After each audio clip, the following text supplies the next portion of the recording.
Cerca del 90% de las pymes españolas ha mejorado su productividad gracias a la inteligencia artificial. Por eso, el reto ahora no pasa por usarla, sino por saber hacerlo con criterio, objetivos y liderazgo. Enseñar a cómo hacerlo de la mano de los mejores es lo que propone este año el DES, el Digital Enterprise Show 2026. Hoy nos colamos, lo están viendo en los preparativos de esta cita que arranca mañana aquí en Málaga y en la que durante 3 días líderes de empresas nacionales e internacionales analizan las claves de un contexto que cada vez cambia más rápido.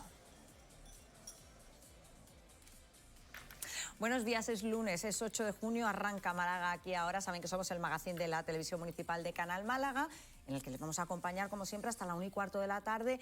Hoy con esa imagen que han visto, pero también con otras noticias que analizamos en esta mesa de actualidad, en este caso con Nuria Rodríguez y Juan Carlos Robles. Bienvenidos los dos. ¿Qué tal? Muchas gracias, encantado de venir otra vez. Buenos días. Encantados. Y estaban viendo las imágenes, yo creo que del Málaga Club de Fútbol, porque veíamos al principio el DES, fíjense, ahí tenemos a nuestro equipazo que consiguió ganar ayer. Oye, y que estamos viendo cada vez más cerca esto de subir a Primera División, que prácticamente lo acariciamos con ese 0-1 en el campo de Las Palmas. Consiguió el equipo blanquiazul colarse con ese gol de la Rubia, que nos acerca, como les digo, al sueño de la Primera División. Así hablaba el entrenador. Vamos a escucharle.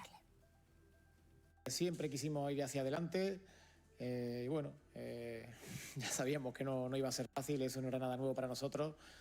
Celebro, ¿no? Y sobre todo el equipo, ¿no? Cómo ha sido capaz de mantener la compostura en el partido. Llega aquí al aeropuerto de Las Palmas y te vuelvo a encontrar otra vez muchísima gente. Escuchamos gente gritar y pensábamos que era de Las Palmas y cuando nos giramos vimos que eran los nuestros. Y bueno, ya dijimos, es increíble, la afición es increíble, nos subimos en el autobús y cuando ya pensamos que ya vamos al hotel ya para llegar y otra vez nos encontramos ahí una cantidad de gente tremenda, es impresionante. A ver, ¿sois futboleros, Nuria? Bueno, piensa que el fútbol al final es como algo nuestro ya, ¿no? Te guste más o menos, al final todos nos hemos ilusionado como malagueños, ¿no? Hemos vuelto a recobrar esa alegría y yo creo que más allá de los resultados, el poder conectar con los malagueños, yo creo que eso ya hemos ganado mucho, ¿no? Y nada, desearles mucha suerte porque yo creo que lo podremos conseguir. Esa ilusión que estamos transmitiendo todos los malagueños, ese apoyo, lo mismo que ha dicho el entrenador, llegar al aeropuerto de Las Palmas y encontrarte tanto malagueños, sobre todo, bueno, es que esa ilusión que se transmite. La afición del Málaga, habrá pocas aficiones como la afición del Málaga. Esto se ha dicho mucho, parece muy típico, pero es una realidad, ¿eh? Sí. Se ha dicho mucho y se dice mucho ahora. Tradicionalmente se decía que la afición del Málaga era muy mala, era una afición que no se volcaba, pero si no hago desde última bajada a los infiernos, hemos visto que en los partidos de primera red, cuando estábamos allí en Londres, de cualquier clase de las clasificaciones de las categorías, el campo se llenaba y se llenaba la Rosaleda cuando jugamos con equipos que juegan en campos de tierra prácticamente, y aún así se ha visto desde siempre, estos últimos años, no desde siempre, sino solo estos últimos años se ha visto que se ha volcado. Yo creo que todo Málaga está ayer viendo la tele. Algunos me han pasado el fin de semana enganchado al Papa en televisión y enganchado al Málaga. Claro, esa es la otra imagen, la visita del Papa León XIV, por cierto, que antes de irme al Papa les recuerdo que tenemos un programa especial el miércoles, porque es el partido de vuelta del Málaga Club de Fútbol que se enfrentará aquí en la Rosaleda otra vez a Las Palmas, y ahí tienen al otro gran protagonista del fin de semana, el Papa León XIV, que también forma parte de la actualidad de un lunes en el que pues entre ayer y hoy están regresando ya algunos de los malagueños que han viajado este fin de semana a Madrid para participar en los actos que se han puesto en marcha con motivo de la visita del pontífice. Ayer, el actor malagueño Antonio Banderas, durante su intervención en el encuentro Tejer Redes con el mundo de la cultura, del arte, de la economía y del deporte, celebrado en el Movistar Arena de Madrid, dijo esto, escuchen. Poco a poco fui encontrando respuestas, algunas tan simples como la que reconocí en los ojos de mi madre, mientras ésta le clavaba su mirada y su corazón devoto a la Virgen de la Esperanza que pasaba en su trono frente a nosotros en aquellos lejanos años. O a través de la voz que rompía el aire claro de primavera de los cantaores y cantaoras de saetas, o entre la gente humilde y buena de mi ciudad que cada año salían y salen a la calle con su barrio a cuestas, portando sus imágenes que les ayudan a buscarse a sí mismos mientras buscan a Dios. Bueno, pues Antonio Banderas lo ha vuelto a conseguir, ha colocado ahí a Málaga y a la Semana Santa de Málaga nada más y nada menos que con el Papa León XIV en ese acto que tuvo lugar en el Movistar Arena, Juan Carlos. Pues sí, muy emotivo. Las palabras yo lo oí luego grabado porque me habían hablado de que fue espectacular y efectivamente fue espectacular. Precioso, fue cercano, fue precioso. Fue muy bonito. Yo creo que el Papa se emocionó porque hay que tener en cuenta que el Papa está acostumbrado a ir a un montón de actos donde todo el mundo pues, le agrada el oído y le dice palabras bonitas, pero yo creo que las palabras se veía en el aspecto, en la tez que tenía el Papa, que yo creo que estas palabras le llegaron. Antonio es único para saber hacer discursos y para saber hacer llegar y tocar el corazón y tocar la fibra de la gente. Y yo creo que lo ha conseguido. Y para colocar, a Málaga y a los malagueños. Siempre vaya donde vaya, allí lo coloca. Si hubiera que designar un Papa de Málaga, sería Antonio Banderas. Bueno, desde luego, en fin, nos lleva por todo el mundo, ¿no? Es un malagueño de pro del que nos sentimos todos orgullosos y es verdad lo que las palabras esas eran con sentimiento y yo creo que seas creyente o no, la Semana Santa de Málaga está claro que aparte de que es un acto cultural, es muy social también y del que nos sentimos todos muy orgullosos, nos volcamos todos, ¿no? Y una vez más, pues Antonio Banderas nos ha colocado en el mapa, así que enhorabuena y súper orgullosa de que nos represente. Bueno, pues la victoria del Málaga, la visita del Papa y fíjense otra imagen, el minuto de silencio que el sábado guardaron los miembros del equipo de gobierno para mostrar su rechazo ante el asesinato de Vicky, la mujer asesinada presuntamente por su marido el viernes en Málaga. Bueno, pues terrible, ¿no? De nuevo la muerte de una mujer por violencia de género, en este caso en Málaga. Así que de nuevo, pues bueno, nuestra condena. Nuria. Nuestra condena y cuando tenemos noticias así te hace parar y reflexionar. Algo estamos haciendo mal o en algo estamos fallando, ¿no? Yo creo que esto hay que pararlo ya de alguna forma. Es que es increíble, no podemos seguir con estos datos.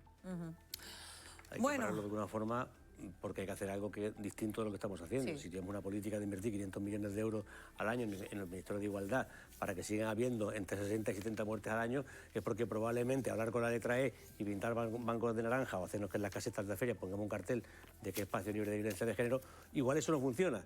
Igual hay que agravar las penas para los violadores, a los asesinos, igual hay que hacer algo que sea diferente. Si haciendo la misma cosa no puede pretender cambiar algo haciendo la cosa como lo estaba haciendo, sino que cambiar la forma de hacerlo, no vamos a solucionarlo.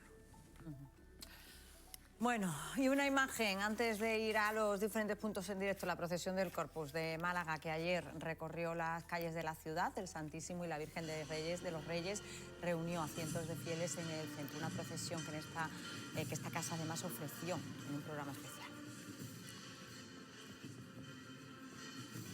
Asuntos que completamos a esta hora, son las 11:38 de la mañana con nuestras imágenes en directo que hoy nos llegan desde diferentes puntos de la ciudad, lo estamos viendo. Tenemos a nuestra compañera Lara Hernández que está hoy en la zona comercial del Málaga Nostrum, donde el grupo municipal de Vox habla de la creación de un distrito único de polígonos industriales. Manu García está en la presentación de la que será la 14ª edición del Congreso E-Commerce, Social Media y Marketing Digital. Y Rocío Carrascal nos acerca esta mañana a una nueva edición del Digital Enterprise Show que arranca mañana en la ciudad y del que hoy les damos más detalles. Son las imágenes en directo de una jornada en la que conoceremos más detalles del proyecto del futuro auditorio de la ciudad, del Auditorio de la Música. A las 12:15 está prevista una rueda de prensa en la que darán más detalles de la tramitación de este proyecto. Pendientes vamos a estar de todos esos detalles que nos cuenten. Pero además, fíjense, 2 semanas después continúa el incendio del Ibis. Hoy vamos a hablar del incendio del Ibis, pero en este caso lo vamos a hacer para ocuparnos de la situación de los 50 empleados de este hotel de la capital que de momento se encuentran en situación de permiso remunerado, pero con los que la empresa empezará a negociar en breve para ver qué pasa con ellos. Futuro de los trabajadores del Hotel Ibis y futuro de la hostelería, de la que hablamos hoy con Javier Frutos, que es el presidente de Maus. Lo haremos porque Europa ha dado un toque de atención a España para que suba el IVA del 10 al 21%. ¿Cuáles serían las consecuencias? Hoy se lo contamos. Y nuevo pasito en el camino para que la ciudad de Málaga cuente con un servicio público de bicis eléctricas. Hoy termina el plazo de exposición pública dentro de la tramitación del proyecto y nosotros aprovechamos para hablar del potencial económico y social de la bicicleta compartida. Y les doy un dato, 183.775 es el número de usuarios potenciales de la bici de alquiler en Málaga.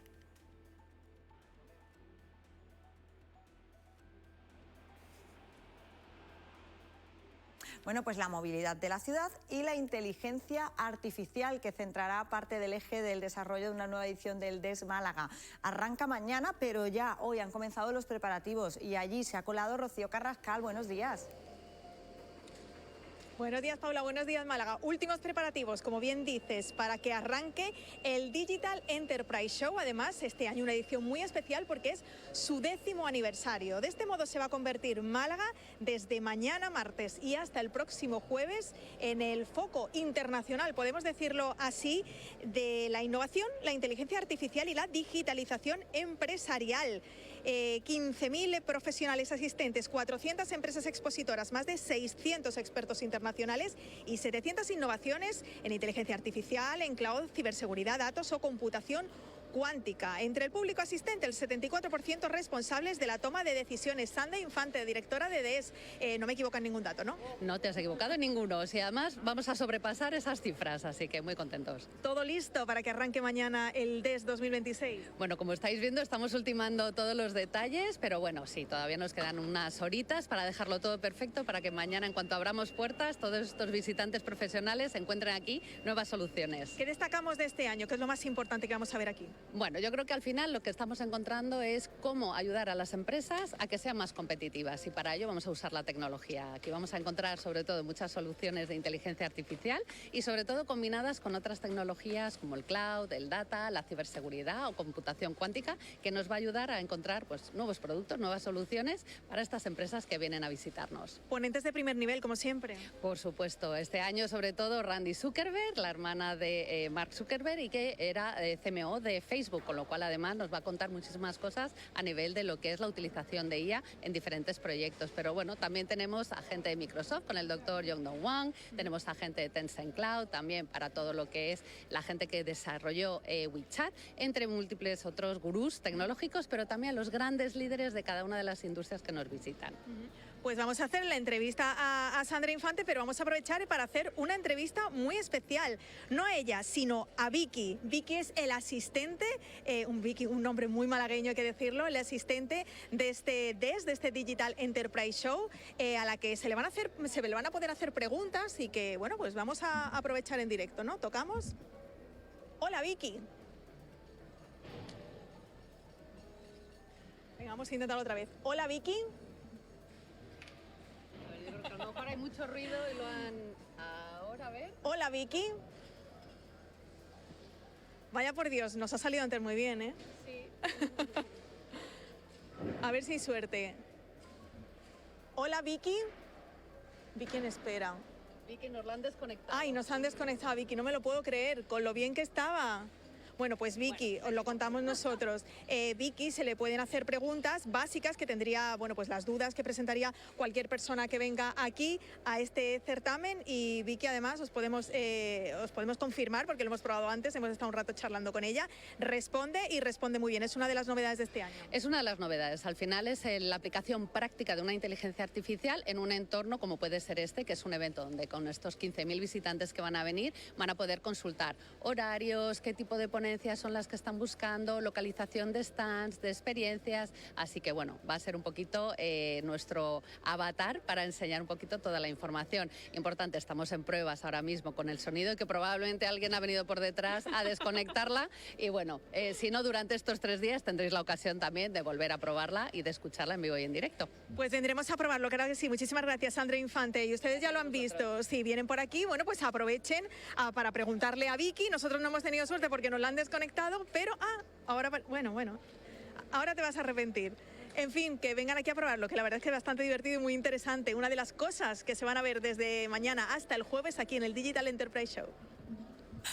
Bueno, pues directo de nuestra compañera Rocío Carrascal, que no ha conseguido hablar con Vicky, pero seguro que mañana está a punto esa inteligencia artificial que incorpora esta nueva edición del Digital Enterprise Show. Yo les cuento ahora que la ciudad tiene 27 parques empresariales y polígonos distribuidos por los 11 distritos de la ciudad. De este asunto habla hoy el Grupo Municipal de Vox, con el que está esta mañana Lara Hernández. Buenos días. Buenos días, Paula. Vox ha anunciado que en la próxima Comisión de Urbanismo van a proponer la creación de un distrito único de polígonos industriales para gestionar de forma coordinada, dicen, todos estos espacios empresariales de la ciudad.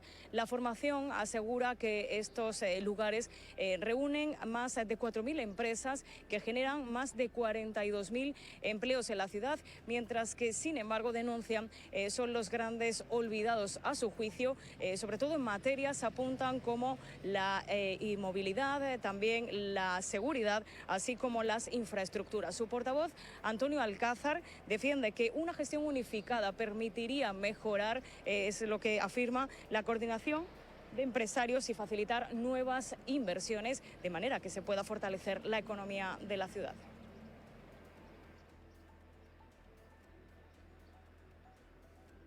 Gracias, Lara. Y de comercio electrónico hablan esta mañana en el Ayuntamiento de Málaga, donde se presenta la 14ª edición del Congreso e-commerce, social media y marketing. Vamos a escuchar porque ahora mismo se está desarrollando la rueda de prensa. Va a haber en esta edición, por favor. Sí. Pues e-Congress Málaga contará con el plato fuerte, que son 12 conferencias de manos de grandes profesionales del sector a nivel nacional e internacional. Contamos con grandes empresas como Telefónica, Snack, TikTok, que nos hablará de ese uso de la red social para impulsar la compra sin tener que salir de una red social. Y trataremos grandes contenidos, marca, inteligencia artificial, por supuesto, aplicada en diferentes áreas. También tendremos un total de 4 talleres formativos de 1 hora de duración, donde esos profesionales pueden profundizar mucho más en contenidos específicos para coger esos conocimientos. Otra área sería el área de stand, donde tener ese networking entre empresas y profesionales para crear sinergias y lazos comerciales. Y, por supuesto, al finalizar el networking, para que de forma distendida esos profesionales puedan seguir. Bueno, pues la directora de esta cita, Beatriz Galea, que está dando todos los detalles de una cita que se va a desarrollar la semana que viene, el viernes de la semana que viene, aquí en el Palacio de Ferias y Congresos. Y les hago una pregunta. ¿Sabían que Málaga es una zona de riesgo para el virus del Nilo Occidental? Hoy hablaremos sobre lo que supone y sobre cómo podemos protegernos con el Colegio de Enfermería, porque nos acompaña su presidente, José Miguel Carrasco, con el que vamos a hablar en un ratito.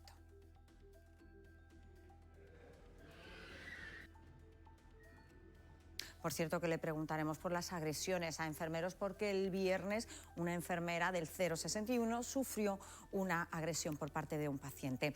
En un día en el que dedicamos nuestro dato al 6%, es el número de lesiones medulares que se producen por una mala caída al tirarse al mar o a la piscina. Lo hemos elegido porque la Junta ha puesto en marcha la campaña Pensar antes de saltar, para concienciar del peligro que tiene este tipo de conductas. Lo haremos en primera persona con Fernando, un malagueño que quedó tetrapléjico con 18 años al tirarse al mar. Ahora tiene 60 años y desde la Asociación de Afectados por Lesiones de Médula ayuda a concienciar.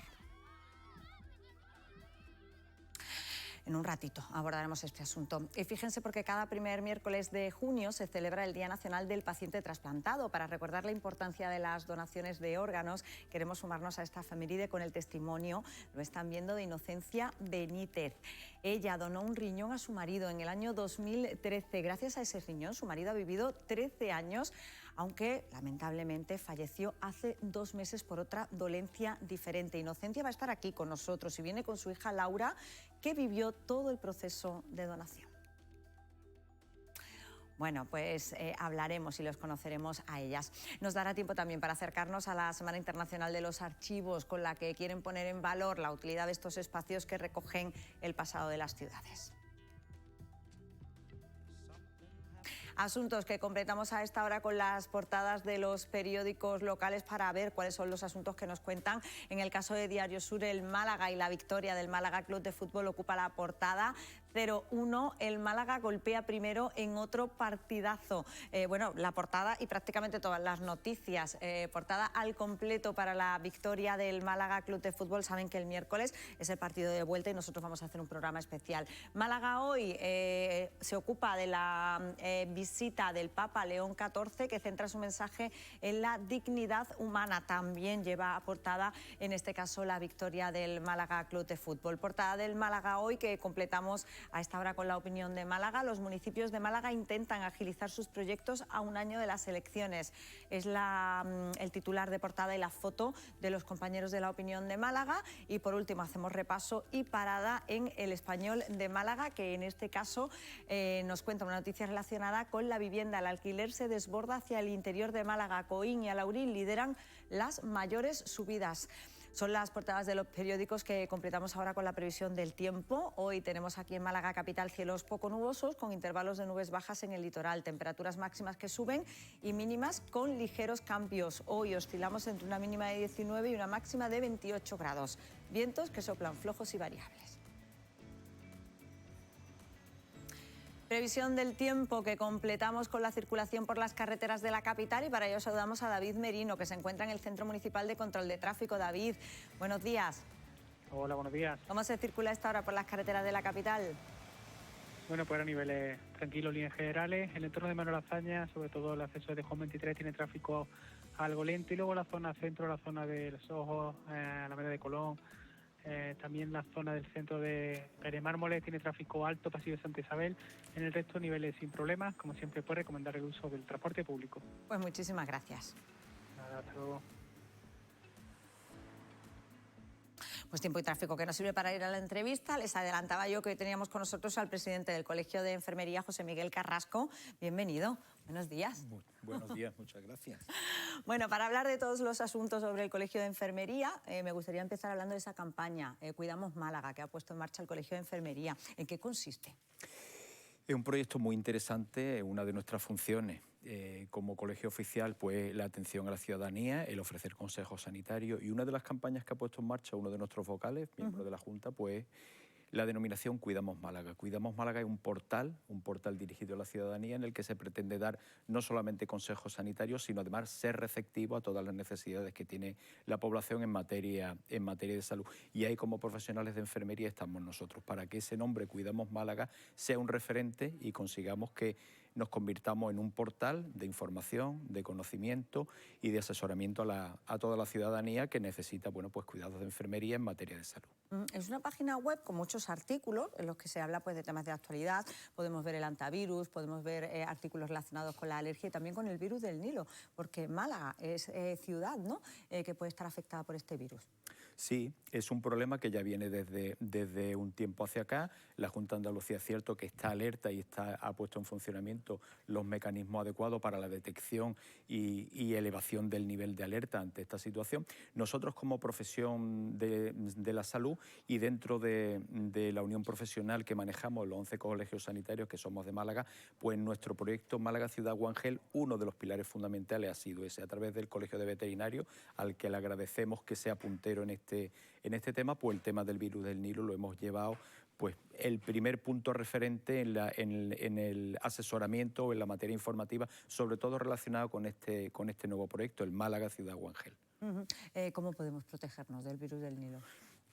Medidas sencillas como ante cualquier mosquito: evitar las zonas pantanosas, evitar la zona húmeda, por supuesto protegernos en verano, mangas largas a personas más sensibles y sobre todo los niños pequeños, que también están afectados por este mosquito, y en realidad medidas generales y medidas de sentido común, más allá de otro tipo de medidas más profesionales o más específicas que tengamos que hacer. Con esto es suficiente. Porque ¿qué enfermedad provoca y cuáles son los síntomas?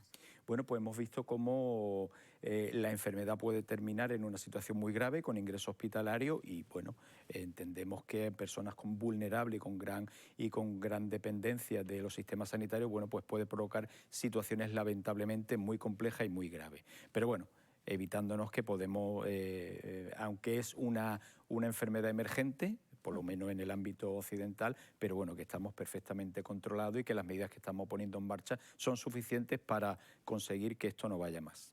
Señor Carrasco, relacionado con las agresiones, el viernes veíamos que una enfermera del 061 había sido agredida por un paciente, pero además vimos hace poco que el propio colegio había puesto en marcha un curso de autodefensa para los enfermeros y enfermeras. ¿Les preocupan las agresiones a enfermeros? Sí, muchísimo. De hecho, el curso, la actividad formativa de autodefensa para enfermeras se hizo por esta situación, porque nos encontrábamos verdadera situación. Fue una muy en concreto, en la que fue una agresión en un domicilio donde se impidió la salida del profesional de enfermería, de una enfermera, incluso hubo la presencia de armas blancas. En esta situación, pues bueno, no queda otra solución que por parte de nosotros como colegio y como representantes de la profesión, pues pongamos en medidas más, en funcionamiento más medidas como fue esta formación. Una formación que contemplaba dos aspectos fundamentales. Uno, la autodefensa de los propios profesionales y segundo, la participación en determinadas situaciones en que los propios pacientes, pues bueno, derivado de su situación, necesitan una contención física y ahí tenemos que ser activos, tenemos que ser proactivos para conseguir que el daño vaya más. Pero sí, nuestra preocupación es muy importante porque vemos que las agresiones no solamente en número están disminuyendo, sino además en calidad, por decirlo de alguna manera, o en gravedad, están siendo cada vez mayores. ¿Cuánto aumentan este año con respecto al año pasado? Pues nosotros estábamos hablando, nos mantenemos lo mismo, más de una agresión cada 15 días en nuestra provincia. Denunciada. Siempre decimos que estos son datos de denuncia, no el número de agresiones reales, que son muy superiores. Muchas más porque hay muchos profesionales que no lo denuncian, claro, al final. Efectivamente. Nuestro trabajo, nuestro esfuerzo es por conseguir que los profesionales tengan esa sensibilidad y esa seguridad de que denunciar tiene su respuesta, tiene sus consecuencias, pero siempre con la debida seguridad, porque luego en el ámbito de la sanidad tienes nuevamente que ver a la persona agredida en la mayoría de los casos y por lo tanto eso crea una reticencia a presentar una denuncia. ¿Tienen miedo las enfermeras en este caso? Sí, hay miedo, claro que hay miedo. Tenga en cuenta que la medida cautelar que nosotros pedimos en la mayoría de los casos para que el agresor durante el tiempo de tramitación del procedimiento judicial no tenga que compartir espacio con el profesional sanitario, en la mayoría de los casos, por no decir prácticamente ninguna, se concede por parte de la autoridad judicial. Por lo tanto, es frecuente ver que, salvo que el profesional tenga una baja laboral y no acuda a su centro de trabajo, vuelva a relacionarse con el agresor en el mismo ámbito y en el mismo medio que se ha producido la agresión. Hablamos mucho de las agresiones, hablamos también con los médicos, también afectados, en general todo el personal sanitario, ¿no? Está afectado por este asunto. ¿Qué es lo que se está haciendo mal? ¿Qué se puede hacer más para evitar este tipo de conducta? Nosotros planteamos una primera opción una vez que se ha producido agresión y es conocer cuál ha sido la causa que ha motivado una agresión. No todas las agresiones se producen en el mismo contexto ni son consecuencia del mismo acto y de la misma situación. Por lo tanto, tenemos que conocer qué ocurre en caso de una agresión. Desgraciadamente, por parte de los responsables, por parte de la autoridad, esto no se está haciendo. Y yo siempre digo que cuando la autoridad sanitaria nos responde que sí, yo siempre le digo que no, porque si no se le pregunta al agredido, difícilmente podemos conocer cuál es la causa que ha desencadenado esta situación.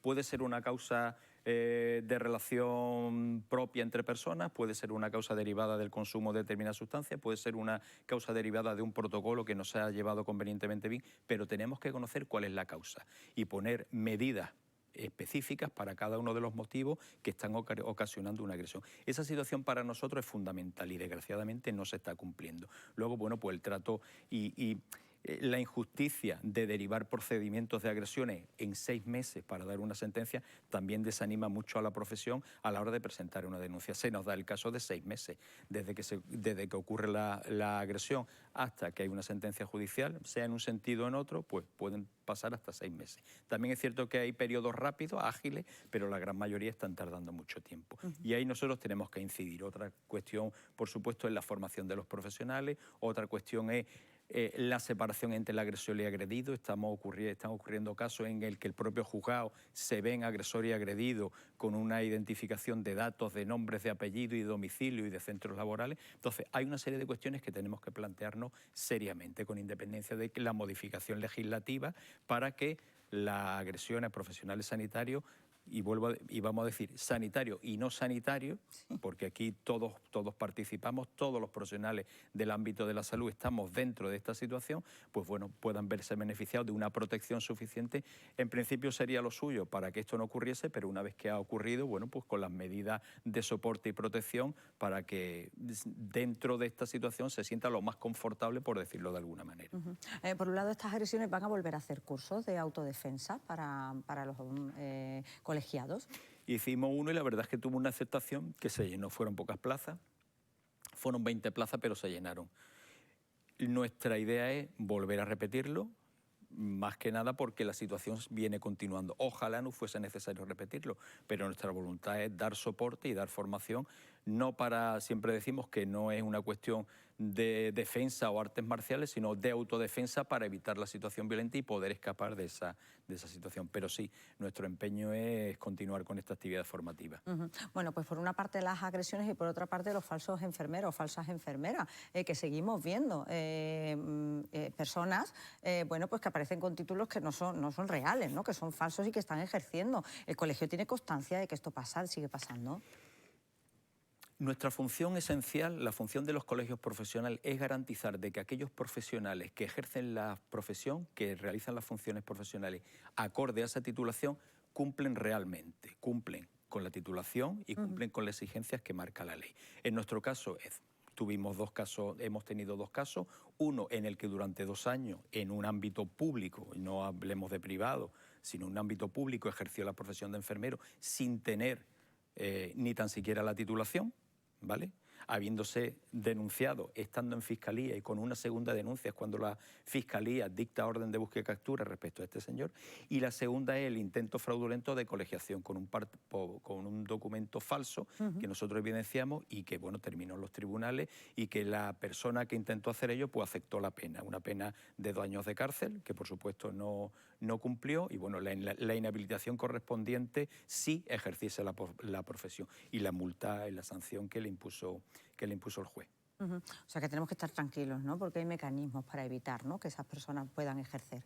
Sí, pero hay que ejercer ese mecanismo. Claro. Nosotros siempre decimos que es garantía para un empleador, tanto público como privado, y para la ciudadanía, que el certificado de colegiación debidamente verificado con todos sus requisitos, con todas sus exigencias legales, es garantía de que ese profesional cumple con todos los requisitos y con todas las exigencias de la ley. Por lo tanto, pedimos al ciudadano que verifique que el profesional que le atiende cumple, y pedimos tanto a la Administración como a los empleadores privados que verifiquen esa situación.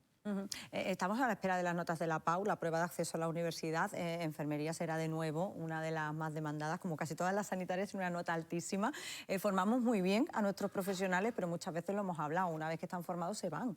¿Esto sigue pasando? Formamos excelentemente bien. Y voy a ir a más, no solamente en el título de enfermero generalista, sino que ahora mismo han finalizado su formación los enfermeros especialistas en las distintas especialidades que la profesión tiene. Y desgraciadamente vemos cómo no van a trabajar como especialistas, no van a trabajar. Desgraciadamente hemos formado profesionales que se han preparado una oposición para acceder a ese sistema, que durante 2 años se han estado formando, y ahora vemos cómo no hay plazas acorde a esa titulación, sino que o trabajan como generalistas o se van a otras comunidades o se van a otros países. Perfectamente formados, magníficamente formados, habiéndonos costado unos recursos económicos y de esfuerzo a la sociedad, pero vemos que luego eso no se traslada, salvo excepciones muy contadas. Y eso es una lacra, es un estigma que tenemos como profesión y que vemos que no se soluciona. Y de momento no les hacen caso. Entiendo que lo han dicho, pero no les hacen caso. No nos hacen caso. José Miguel Carrasco, muchísimas gracias por habernos acompañado esta mañana para hacer este análisis de lo que es la profesión de enfermería. Mil gracias por acompañarnos. Pues bueno, la profesión de enfermería que nos hemos traído hoy a la portada de la mano del presidente del Colegio de Enfermería de Málaga, José Miguel Carrasco, que nos ha dejado muchos aspectos importantes relacionados, fíjense, con las agresiones. Una agresión a una enfermera cada 15 días. Bueno, y sorprende, ¿eh? Y nos sigue sorprendiendo y no nos podemos acostumbrar a estas cifras. A mí me encanta oír a don José Miguel Carrasco, lo he oído en alguna ocasión por su capacidad expositiva y además analítica. no solamente en cuanto a la materia, en cuanto a las agresiones. Si claro, un colectivo profesional como es el Colegio de Enfermeros no puede hacer otra cosa más allá de preparar a su colectivo para que intentar defenderse o protegerse. Claro, la autodefensa. autodefensa. Pero el problema es que no debería existir ese problema. Antes no ocurría.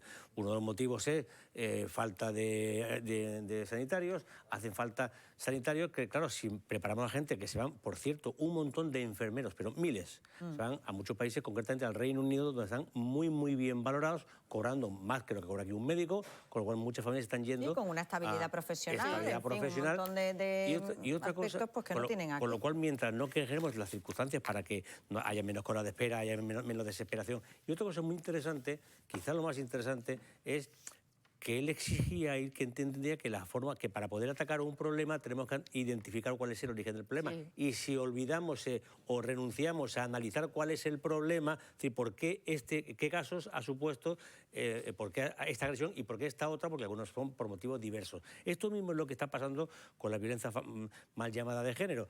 Como decimos que mata a la mujer, se supone que es de género, dejamos de investigar, hemos renunciado a investigar el porqué de ese asesinato, uno sea por celo, otro sea por drogas, otro sea por pobreza, otro sea por cualquier problema.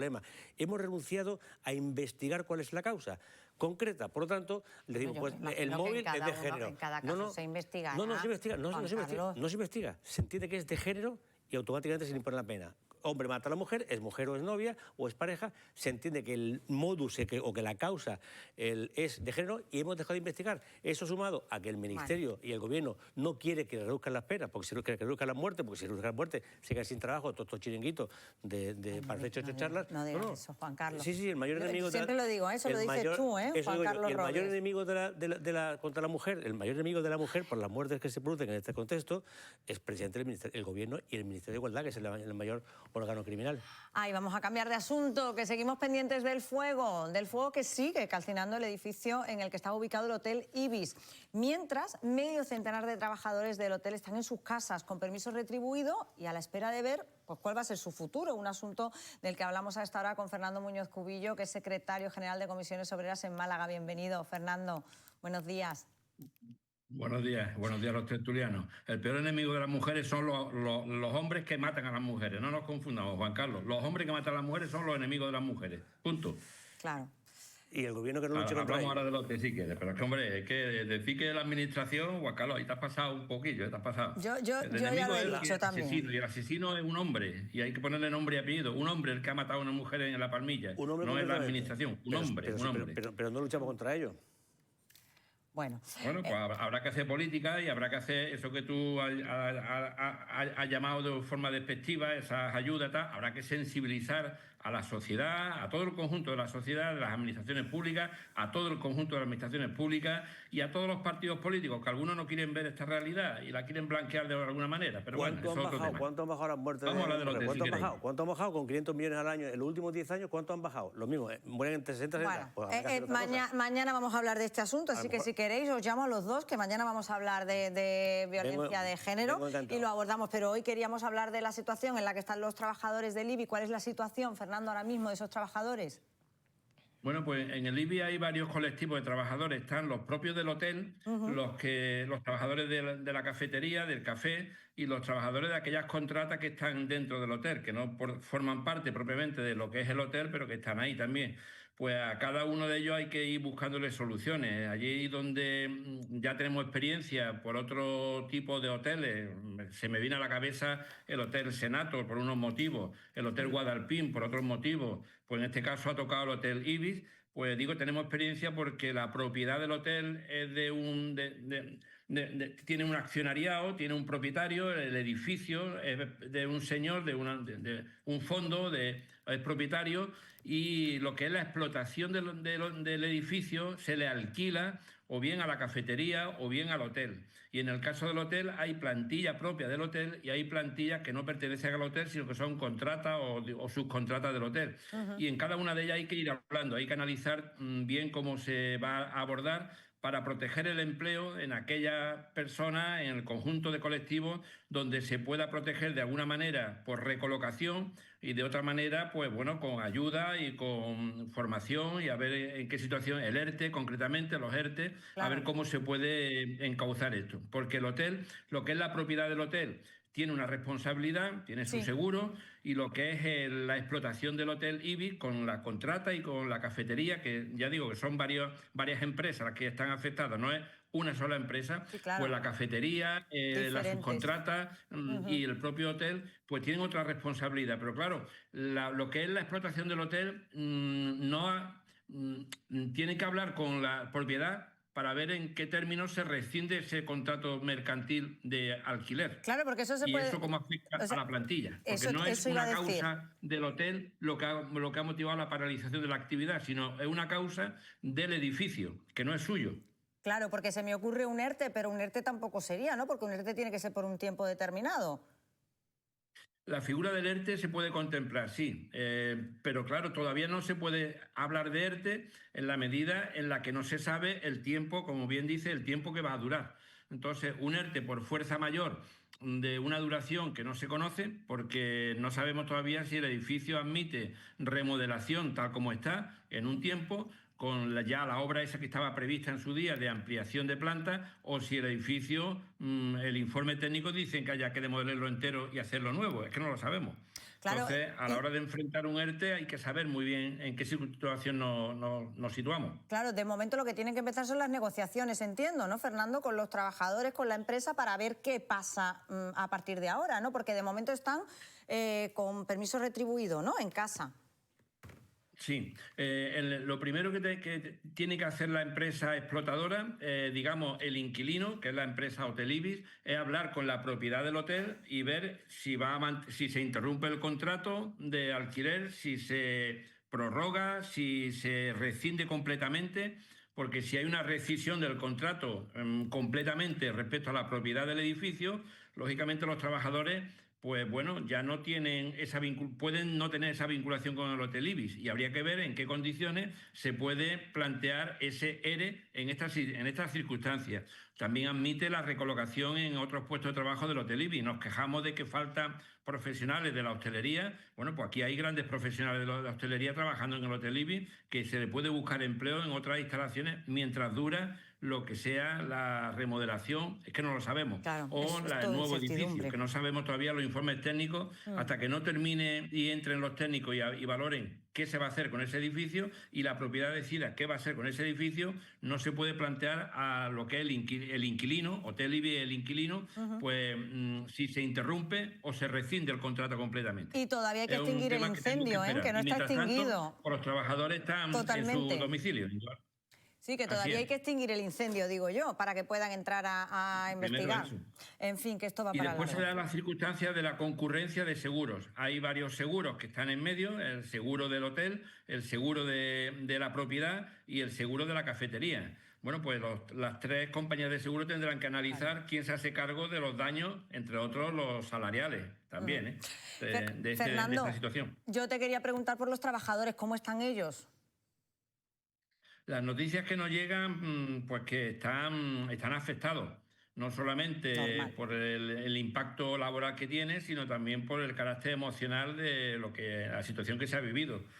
Se vive en las situaciones de emergencia, donde yo también en algunos casos he participado, se vive una situación de tensión y entonces están afectados y bueno, nos consta que la empresa ha puesto a disposición en su momento los servicios de atención psicológica para los que lo requieran, porque es una situación que han vivido pues de un estrés emocional importante. La noche de auto, a la 1:30 de la madrugada, pues la situación es complicada, sí. Hombre, y seguro que se llevaron un susto de muerte. Fernando, muchísimas gracias por habernos acompañado esta mañana. Estaremos pendientes de eso. Venga, muchas gracias y un saludo a los tertulianos y a ti también. Un abrazo. Un saludo fuerte, Fernando. Muchísimas gracias por atendernos. Bueno, pues eso respecto a los trabajadores del Ibis, y no sé si lo han visto, pero Bruselas ha dado un toque de atención a España a cuenta del IVA que actualmente se aplica a la hostelería, un 10%, pero es que dice que pide, no sé, ahora vamos a hablar con Juan Carlos Robles, que se suba al 21%. ¿Puede obligarnos Europa a subir el IVA del 10 al 21%? ¿Esto es un toque de atención? Oye, mira, que tenéis que subirlo. Es un toque de atención. Los tipos de IVA están a mano dentro de unos márgenes para aplicar dentro de cada tipo de actividad. Lo que sí que no tiene ningún sentido es que se suban porque la excusa que ponen es para estabilizar las cuentas. España tiene superávit.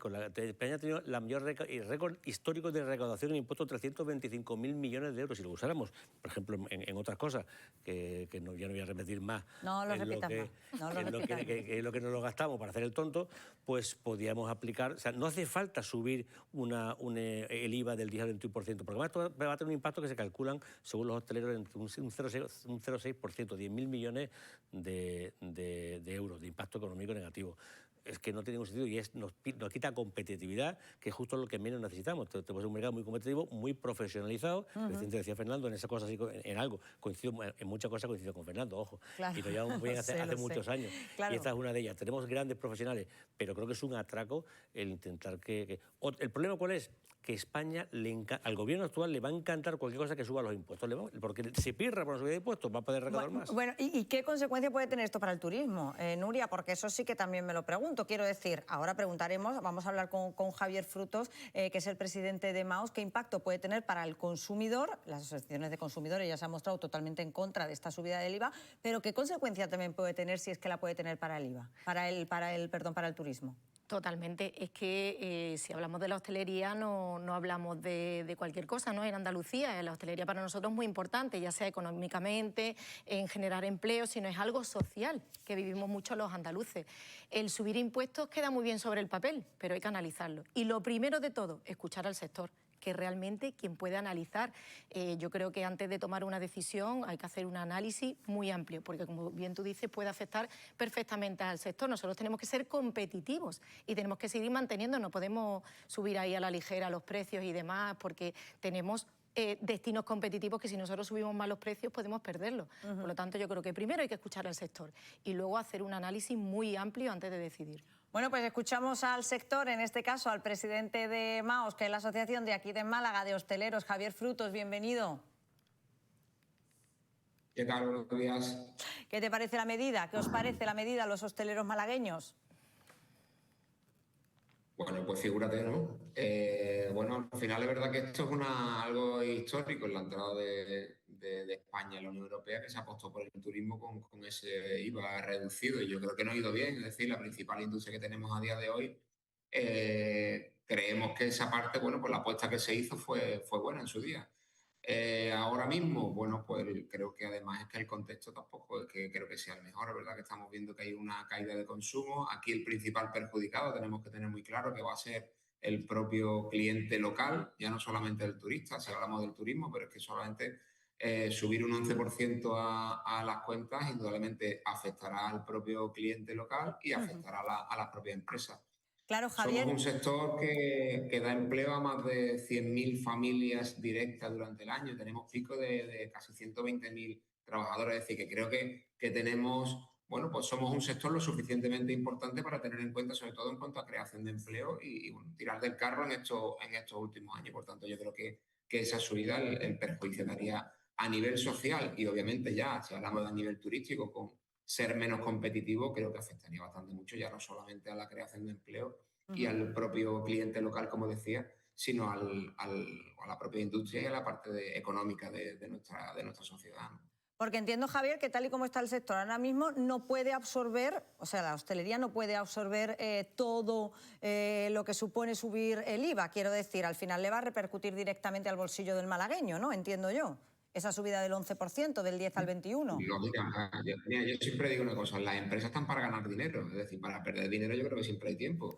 Lógicamente, nosotros no estamos en la misma rentabilidad de que estábamos en 2019, antes de pandemia. Hemos tenido ya que absorber muchas subidas de costes, que eso lo podemos ver diariamente en las cestas de la compra. Indudablemente no hemos podido subir al mismo ritmo que nos subían a nosotros ciertas materias primas, que no estamos hablando del IPC, sino son materias primas que han subido en más de 2 dígitos y eso al final hemos tenido que absorberlo dentro de los restaurantes. Si aquí subimos el IVA, indudablemente el IVA va a repercutir directamente en los clientes y en los bolsillos del cliente, ¿no? Por tanto, yo creo que es una medida que afecta a la parte social y indudablemente a la parte económica, pero la empresa lógicamente tiene que ser sostenible económicamente para poder seguir para adelante y para crear empleo, que muchas veces nos olvidamos que somos fuente de creación de empleo, lógicamente, y al final, pues bueno, eso es la repercusión muy positiva para la sociedad. O sea, que podría repercutir directamente en las contrataciones. Javier, estás insinuando o diciendo directamente, ¿no? Si somos menos competitivos, vendemos menos, necesitaremos menos empleo, pues crearemos menos empleo. Pues son parte de las consecuencias, ¿eh? Es que cuando hablamos de empresas siempre pensamos en grandes empresas, ¿no? Pero es que detrás de esa hostelería hay pequeñas empresas, autónomos y muchas familias. Es que, como bien ha dicho Javier, repercutiría mucho en el empleo. Por lo tanto, vuelvo a repetirlo, queda muy bien en el papel la subida de impuestos, pero hay que analizarlo y rigurosamente, o sea, no podemos tomar a la ligera esa decisión. ¿En cuánto se puede poner ya el menú del día, Javier, con esta subida del IVA en caso de que finalmente se lleve a su fin? Pues por lo pronto un 11% más. Directamente. Eso es para empezar. Lo que está claro también que es lo que decía Nuria, que al final es verdad que necesitamos ser competitivos. Nuestro sector al final está hablando que el 85% son pequeños, o sea, autónomos y pequeñas empresas, micropymes. Por tanto, es verdad que la afección a ese tipo al volumen, que no veamos siempre las grandes o las grandes empresas, que tampoco que seamos tan grandes, somos un sector muy atomizado, pero que si nos vamos a nuestro día a día, el 85% son autónomos y pequeñas empresas, que indudablemente le afecta mucho más porque es un cliente de cercanía y ese cliente de cercanía no se puede permitir que la caña le pueda subir un 10% más, un 11% más. Esa es la repercusión, que no lo veamos como que esto va directamente para recaudar más dinero del turismo, ¿no? Lo que hacemos es una pérdida de un sector que al final lo que ayuda mucho a la sociabilización, a que vayamos y que estemos, al final vivimos mucho en las terrazas de los bares el día a día. Esto indudablemente pues afecta. Javier, ¿te consta que vayáis a tener reuniones con el Gobierno para preguntar por este asunto, el sector de la hostelería? La verdad que hasta ahora solamente nos habéis llamado a vosotros para preguntarnos. Pero bueno, no sé, supongo que algo habrá. Lo que sí es verdad que yo creo que el Gobierno en este caso, fíjate, creo que no debería ni preguntar, porque al final es algo que creo que tiene que estar y sabe perfectamente cómo funciona nuestro sector, que dentro de la industria turística representamos el 60% de ese turismo y, por tanto, yo creo que tiene que tener una respuesta clara en apoyo al sector y que no podemos cambiar las reglas del juego una vez que entramos, como te decía, en Europa, donde es verdad que se asumía que nuestra principal industria era el turismo, se apostó por ella, entre otras cosas, con la bonificación, con el IVA bonificado. Bueno, pues habrá que ver qué dice el Gobierno. Javier Fruto, muchísimas gracias por habernos acompañado esta mañana. Gracias. Gracias a vosotros, un saludo. A ver, nos puede obligar Europa, Juan Carlos, volvemos otra vez a lo mismo, no puede obligar. La entrada es, de hecho, hay muchos tipos, o sea, aquí hemos estado aplicando un IVA de las mascarillas, que ya incluso de productos de higiene femenina, que era más elevado que el resto, y parece que Europa nos lo impedía y no era cierto. Aquí el problema es que es la pescadilla que se muerde la cola. Javier tiene una cosa muy buena, tiene muchas, pero una ya es que explica muy bien la problemática.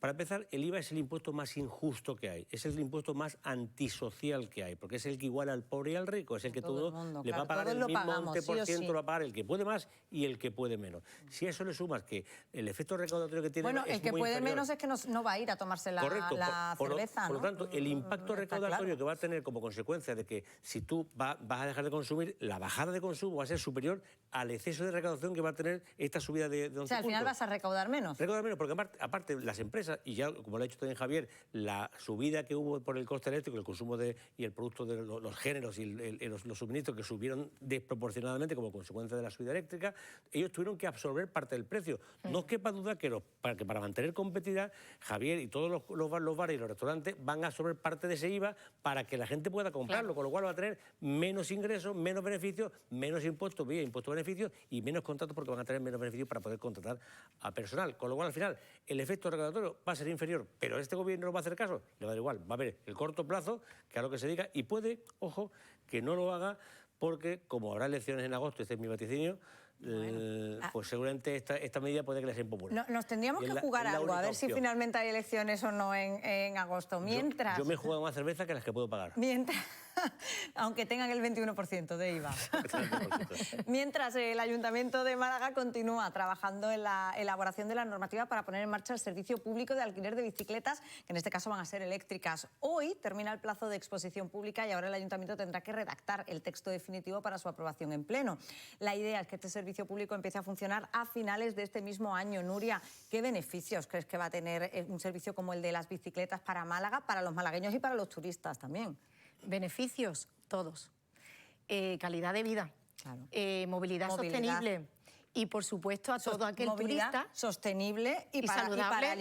para aliviar un poco también los problemas de movilidad que tenemos también los malagueños, si ¿no? Como un medio alternativo. Claro, si conseguimos que haya menos tráfico de vehículo a motor, pues bienvenido sea, ¿no? Y luego, pensando siempre un poco en el turista también cuando venga, nosotros somos una ciudad amable y le vamos a hacer vivir una experiencia de la mano de la calidad de vida, de lo saludable y de lo sostenible, una experiencia diferente, ¿no?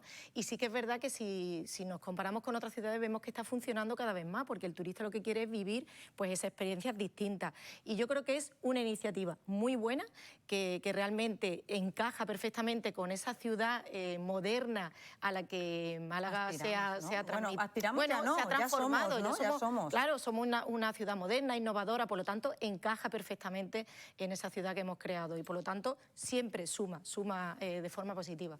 Pues fíjense que hay una empresa que ha elaborado un informe que justamente hace esto, estudiar el potencial del uso de la bicicleta compartida. La empresa se llama 15 y su director es Artur Mune. A ver, le vamos a preguntar, lo tenemos ya en directo. Bienvenido, Artur.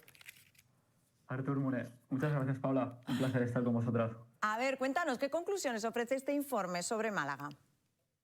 Claro, bueno, Málaga es un caso particular por varios aspectos, ¿no? Y uno de ellos es que fue una de las pioneras en España en lanzar un servicio de bicicleta pública, pero que ahora mismo es la única gran ciudad española con más de 500.000 habitantes que no dispone de él, ¿no? Entonces, en nuestro estudio, pues salen muy rápido ¿no? en los puestos más altos del ranking a nivel de necesidad de un servicio, y concretamente Málaga, siendo, ¿no? un territorio donde se generan muchos trayectos de corta duración, donde hay ciertas cuestas, ¿no? que con una bicicleta eléctrica se podrían manejar perfectamente, y que tiene algunos huecos en el transporte público, pues hacen que, ¿no? la necesidad exista y que el impacto pues sea muy potente, ¿no? en la propia ciudad.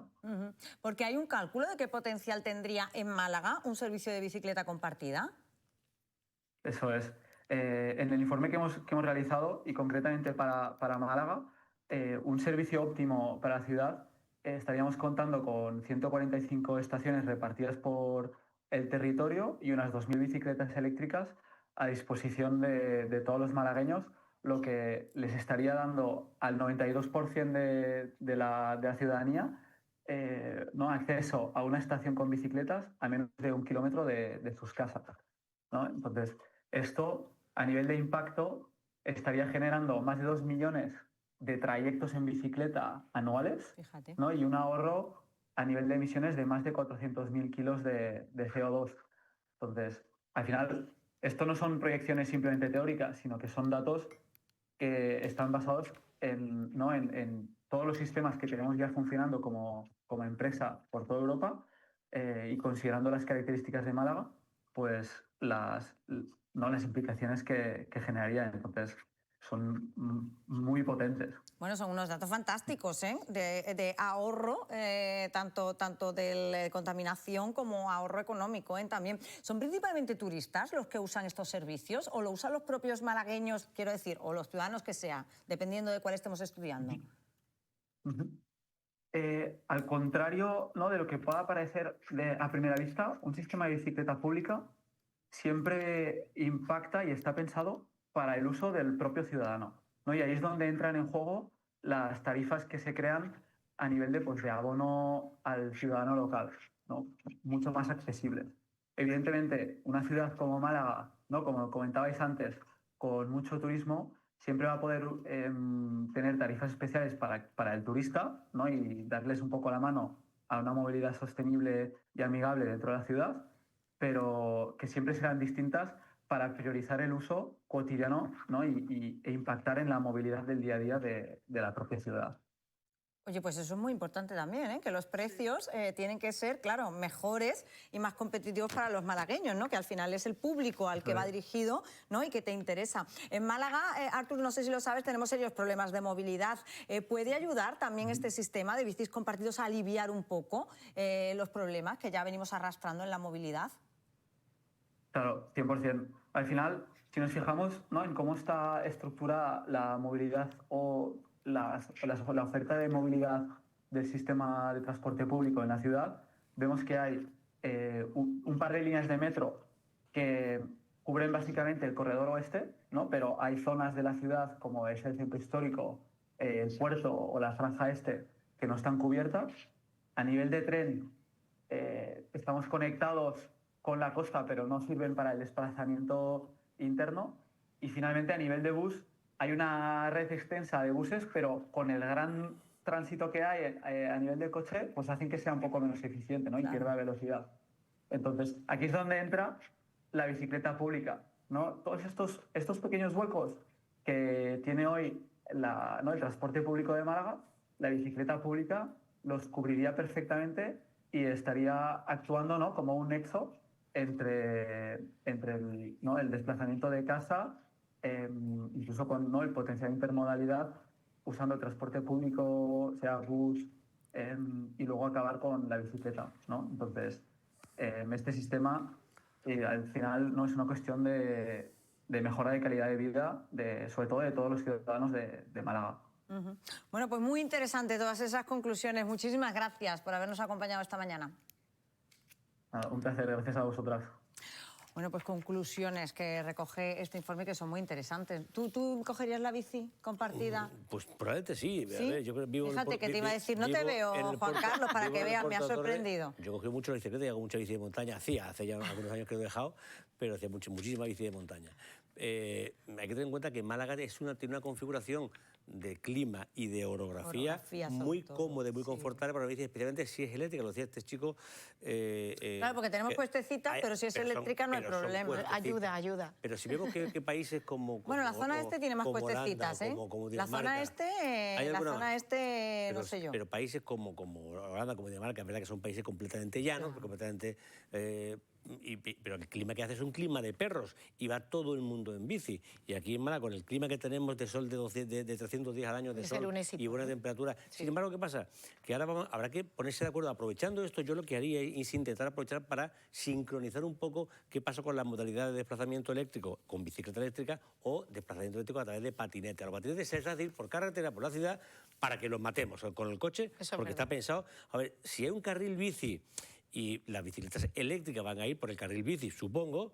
Yo entiendo que el patinete eléctrico, la excusa para meter al patinete a competir con los coches de la ciudad para que los maten a las criaturas es que como son eléctricos, pues son vehículos de tracción mecánica. Y esa tracción mecánica no es una bicicleta, entonces debe ir por la carretera, por la calle, en lugar de por el carril bici. Ahora las bicicletas eléctricas, por ser eléctricas, las van a hacer ir por la carretera. No, van a ir por el carril bici. Metamos a los dichos patinetes en el carril bici, no tendremos problemas de atropello de patinetes a personas que ha habido rotura de huesos, ha habido caída, pero mucho peor será siempre un patinete atropellado por un coche. Pero en fin, eso hace falta ponerse un poco de acuerdo. Bueno, pues las bicicletas y ese servicio que tendremos operativos, si todo va bien a finales de año, del que le queríamos hablar hoy, que convive, fíjense, con la Semana Internacional de los Archivos, que se inaugura hoy en pleno Paseo del Parque y en el que nos recuerda lo importante que son los archivos para guardar todo nuestro pasado, el pasado de los ciudadanos y de las ciudades.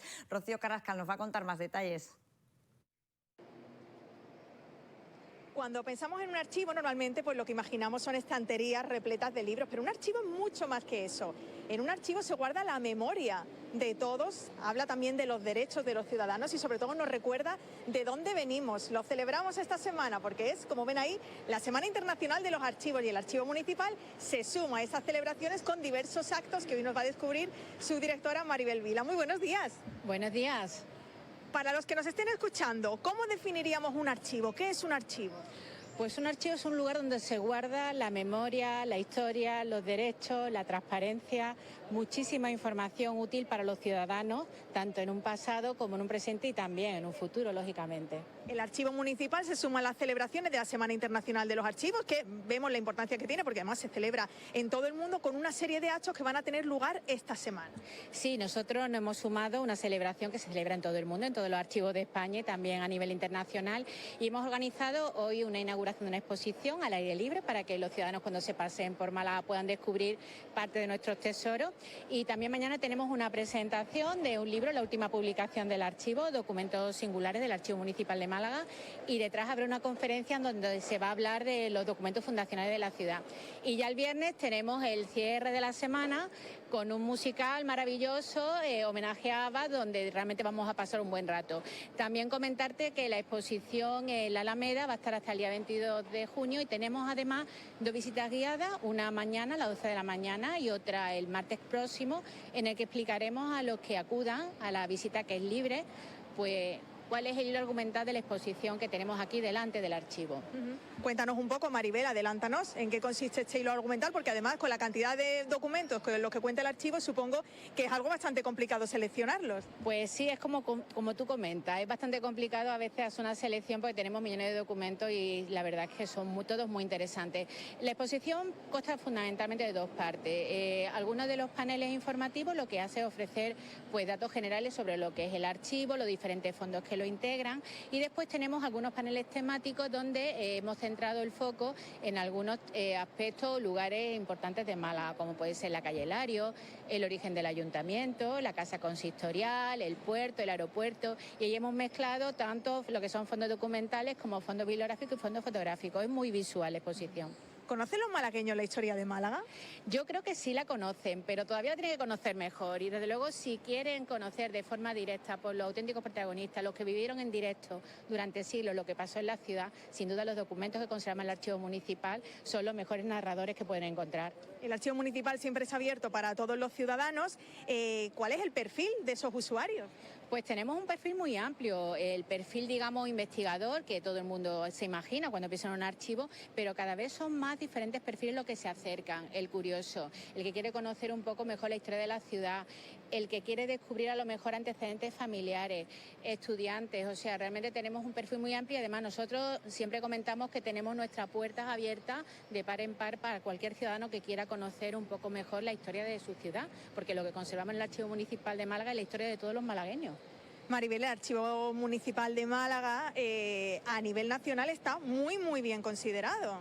Pues sí, la verdad es que estamos presentes en los principales foros a nivel nacional, tanto en consejos sectoriales del Ministerio de Cultura como en la Mesa Nacional de Archivos, y participamos activamente en diferentes congresos y seminarios que se hacen a lo largo de la geografía española.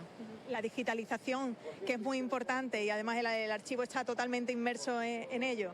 Pues sí, nosotros cada año, llevamos además más de 10 años haciéndolo, cada año digitalizamos más de 40.000 documentos para subirlo a nuestro catálogo online. Tenemos una página web bastante completa, estamos presentes en 5 perfiles en redes sociales y además también tenemos una aplicación de archivos para que la gente pueda pasear y descubrir también cómo eran determinados lugares de la ciudad de Málaga. Pues muchísimas gracias, Maribel, por acercarnos una vez más el archivo a todos nosotros, a todos los malagueños, que ya lo saben además ustedes, que toda esta semana el archivo está de celebración, que todas las actividades son gratuitas, también hay que decirlo, que pueden venir ustedes a disfrutar de la exposición, a disfrutar también de esas visitas guiadas, de las distintas charlas que se van a ofrecer y sobre todo de ese concierto homenaje a ABBA que va a tener lugar el próximo viernes aquí en el edificio. Así que ya lo saben, a disfrutar de los archivos y aprender sobre todo cosas de Málaga. Bueno, pues ya saben que si pasean por el Paseo del Parque y ven pues todos esos carteles, sepan que es por esa Semana Internacional de los Archivos que nos acerca a la labor tan maravillosa que hacen los archivos, que además aquí se le enseñamos una vez al mes porque tenemos una sección con ellos y estamos recuperando todo lo que es nuestro pasado. Cambiamos de asunto y quiero que vean el siguiente vídeo.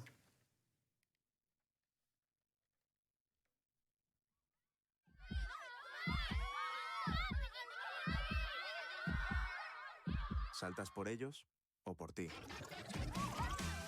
La verdadera valentía es saber decir no.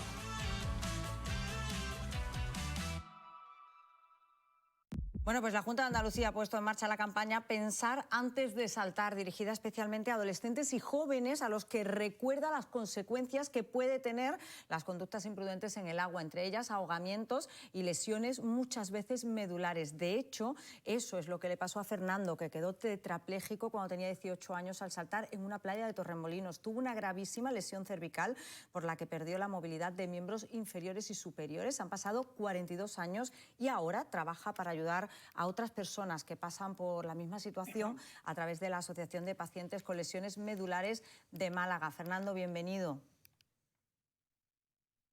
Hola, buenos días a todos.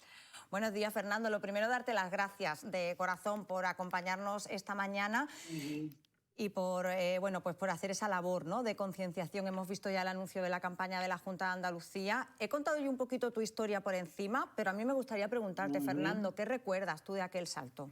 Sí. Bueno, pues fue hace ya 42 años, ha pasado bastante tiempo. Y lo que recuerdo y saco en conclusión es cómo la vida te puede dar un giro absolutamente radical, absolutamente bestial, en un segundo, por una pequeña imprudencia, por querer ser el más rápido, el más valiente, en fin. Lo recuerdo como realmente en un chispazo, en un momento puede tu vida cambiar de una manera muy radical. Y todo ello, además, Fernando, con 18 años, claro. ¿Cómo encaja con una persona con 18 años quedarse sin movilidad, ¿no? Y además de un segundo a otro. Sí. Absolutamente instantáneo y, bueno, pues ¿cómo lo encaja? Con tiempo, y es un proceso largo, ¿vale? Porque aquí quiero mentalizar un poco, porque a mí, por ejemplo, cuando me pasó, yo no tenía ninguna información de que eso realmente podía pasarte. Cuando tú te haces un poco el valiente, o quieres ser el que más salta, o quieres tirarte de un sitio más alto. ¿Por qué? Porque a veces son cosas también, pequeños pecados de la juventud, ¿no? De que tú te sientes a salvo de todo y resulta que no es así. Entonces el proceso es largo, el proceso es complicado, se pueden pasar muchas penurias. Con el tiempo, como en mi caso, consigues tener una vida buena. Pero ten en cuenta que tú pasas en mi caso, yo pasé de ser un estudiante universitario, yo era atleta, hacía atletismo, jugaba al fútbol en el Puerto Malagueño, estaba estudiando primero de biología en la universidad y era un joven más de 18 años que estudiaba, que salía de marcha, y de golpe pasas a ser una persona dependiente absolutamente, porque al ser tan bullida no olvidemos que lo que tú te partes es el cuello. Entonces también como te afectan los brazos. Entonces ya dependiendo de la altura del cuello en la que te lesiones, puede haber distintas opciones, pero que quiero decir que quedas muy dependiente, porque tú pierdes la movilidad, casi en todos los casos pierdes la movilidad completa de miembros superiores e inferiores, pierdes también la sensibilidad con todos los problemas que lleva, y entonces pasas a necesitar ayuda para todo. Yo necesito ayuda para asearme, para levantarme, para vestirme, para afeitarme, para todo un montón de cosas. Y luego hay problemas añadidos, porque como no, desde los hombros hacia abajo tampoco tienes sensibilidad, pues tienes problemas de úlceras, no controlas esfínteres, el tema de la defecación o el tema de la micción no lo controlas. Eso conlleva otros problemas añadidos, aparte de que, bueno, que es un proceso largo, y lo principal es que tú pasas de ser una persona independiente a depender de los demás. Y hay un proceso muy largo en el que tú acabas aceptando todo eso, emocionalmente sobre todo, y en el que tú poco a poco consigues dignificar tu vida, que no es fácil. En mi caso no fue nada fácil, porque hace 42 años no hay muchos medios como los que hay ahora. Pero bueno, quiero insistir con mi testimonio en que, como muy bien dice el lema, pensar antes de saltar. Por lo menos que la gente, las personas, cuando están disfrutando en la playa, en una piscina, en un río, en el momento que tú vas a hacer sobre todo cuando eres joven, tendemos a hacer barbaridades, el momento que vas a tirarte al agua enzambullida con la cabeza delante, o sea, de cabeza, hay que comprobar que haya una profundidad suficiente, porque las consecuencias de no tener en cuenta eso y que te quedes tetrapléjico son difíciles. El cambio, se me ocurren en la vida de una persona, el antes y el después de un accidente, de una zambullida, pocas cosas tan dramáticas, porque es un drama, porque tu vida cambia brutalmente. Claro, y además por tirarte a la piscina, ¿no? A la piscina o al mar, como Claro. nos está explicando Fernando. O al mar también. Claro. Fernando, tú ahora... Sí, cuéntame, perdona. No, o desde una roca. Sí, claro, desde el peñón, el típico salto desde que todos hemos visto, de los jóvenes que se suben a la roca y se tiran al mar, ¿no? Y ahora yo me siento más un poco, por querer agradar a los demás, el más, entre comillas, ¿vale? El más, que a todos nos ha pasado un poco, el más chulita, tú puedes de aquí, pues yo me voy a tirar de más arriba, ¿no?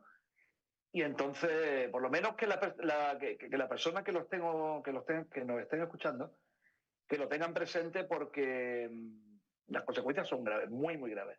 Afectan a tu vida, lo que vengo diciendo, un antes y un después absolutamente brutal, ¿no? Es que hay pocas cosas que te pueden pasar que conlleven un cambio de vida tan fuerte a todos los niveles, ¿eh?